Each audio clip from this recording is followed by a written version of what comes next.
हाय आणि जय श्रीराम मित्रांनो. सकाळी सकाळी आलो बघा औशाला आल्याच्यानंतर बघा जीवाची दशा. कारण एका पॉईंटला गाडी खाली झाली आणि साहेबांनी सांगितलं बघा आता दुसऱ्या पॉईंटला लावायची.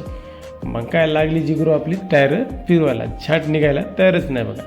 किती टायराचे सालपटे काढून ट्रायल मारून बेजार झाले सगळेजण, कारण निघायला तयारच नाही. कारण चिखलच तसा होता आणि वरून रात्री पाऊस पण झाला होता आणि त्यात पाठीमागचा पण माल असा खाली झाला होता. पुढे 4-5 टन राहिला होता, कारण त्याच्यामुळं हाऊसिंग दमनीवर लोडच नाही.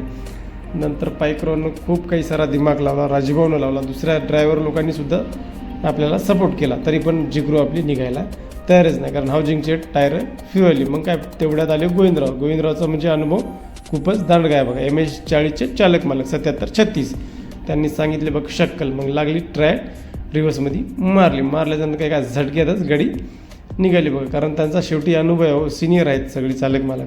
मग अशा प्रकारे माझी गुरु एकदाची कशी निघली. मग तेवढा मग फाटा पण असा अडवाला. मग लगेच गोविंदरावचा दिमाग, त्यांनी टाकली दोरी आणि घेतलं बघा मागं ओढून, आणि अशा प्रकारे लागली गाडी रिव्हर्समध्ये. मग काय या मित्राला झाली होती बघा मुलगी. ते पण आपली फॅन आहेत बघा, आपले रोज पण ते व्हिडिओ बघतात. त्याला मुलगी झाल्यामुळे त्याने पण अशी जिलेबी वजनात मुलीच्या वजनाबरोबर वाटली. मग काय अशा प्रकारे निघालो हातगावला, ते पण लोडिंगसाठी. अशा प्रकारे माझा मिनी ब्लॉग कसा वाटला कमेंटमध्ये नक्की सांगा.